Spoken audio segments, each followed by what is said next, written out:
Hello দর্শক, welcome back to my channel. আজকের পর্বে শেয়ার করব ব্রেড আর হাফ কাপ দুধ দিয়ে অসাধারণ একটি রেসিপি, সম্পূর্ণ ইউনিক স্বাদের একটি রেসিপি। কোনো রকম ডিম ছাড়া একেবারে লোভনীয় স্বাদের এই নাস্তাটি ছোট বড় সবাই অনেক পছন্দ করে খাবে। আশা করি রেসিপিটি সবার ভালো লাগবে। রেসিপিটি বানানোর জন্য আমি এখানে নিয়েছি 2 পিস ব্রেড। আপনারা আপনাদের প্রয়োজন অনুসারে ব্রেডের পরিমাণটা নিয়ে নেবেন। আর আমি এখানে নিয়েছি হাফ কাপ পরিমাণ দুধ। দুধটাকে আমি আগে থেকে একটু জাল করে নিয়েছি। এবার একটা মিক্সিং বোলে আমি 1 টেবিল চামচ পরিমাণ চিনি দিয়ে দিলাম। চিনিটা অপশনাল, চাইলে আপনারা স্কিপ করতে পারেন। এবার আমি যে হাফ কাপ দুধ নিয়েছি সেই দুধটা দিয়ে দিলাম। দিয়ে এখন ভালো করে মিক্স করে নিতে হবে। এবার আমি এখানে একটা প্যান নিয়ে নিলাম। প্যানে দিয়ে দিলাম ব্রেড। আমি প্রথমেই একটা ব্রেড দিয়ে দিলাম। এবার মালাই সহ যে দুধটা আমি নিয়েছিলাম কিছুটা পরিমাণ দুধ দিয়ে দিলাম ব্রেডের উপর।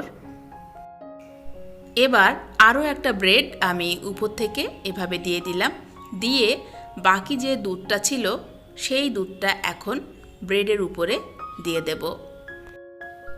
এবার গ্যাসের ফ্লেম লো টু মিডিয়ামে রেখে জাল করে নেব 1 মিনিটের মতো।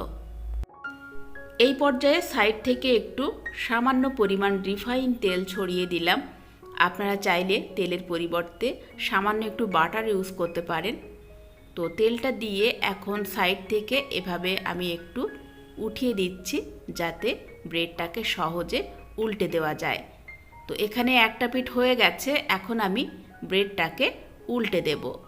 উল্টে দেওয়ার পর দেখেই বুঝতে পাচ্ছেন কত লোভনীয় একটা কালার এসছে। এখন এই পিঠটাকেও আরও 1 মিনিটের মতো ভেজে নিতে হবে। তো অনেক লোভনীয় একটা রেসিপি আপনাদের সাথে শেয়ার করলাম। এবার আমি একটা সার্ভিং প্লেটে এটা নামিয়ে নিলাম। খুব কম সময়ে ঝটপট মুখরোচক এবং হেলদি একটি রেসিপি বানিয়ে নিতে পারবেন। পরিবেশনের আগে আপনারা চাইলে এরকম চকলেট সিরাপ উপর থেকে একটু ছড়িয়ে দিতে পারেন, তবে সম্পূর্ণ এটা অপশনাল। চাইলে আপনারা শুধুই এটা পরিবেশন করতে পারেন। তো সবচেয়ে সহজ পদ্ধতিতে ব্রেড আর সামান্য একটু দুধ দিয়ে লোভনীয় স্বাদের এই রেসিপিটা আশা করি আপনাদের সবার ভালো লেগেছে। রেসিপিটা ভালো লাগলে প্লিজ লাইক করতে ভুলবেন না, শেয়ার করবেন, চ্যানেলটিকে সাবস্ক্রাইব করে সাথেই থাকবেন। আজকের মতো বিদায় নিচ্ছি। সবাই খুব ভালো থাকবেন, সুস্থ থাকবেন। দেখা হচ্ছে আগামী পর্বে নতুন আরও একটি রেসিপির সাথে।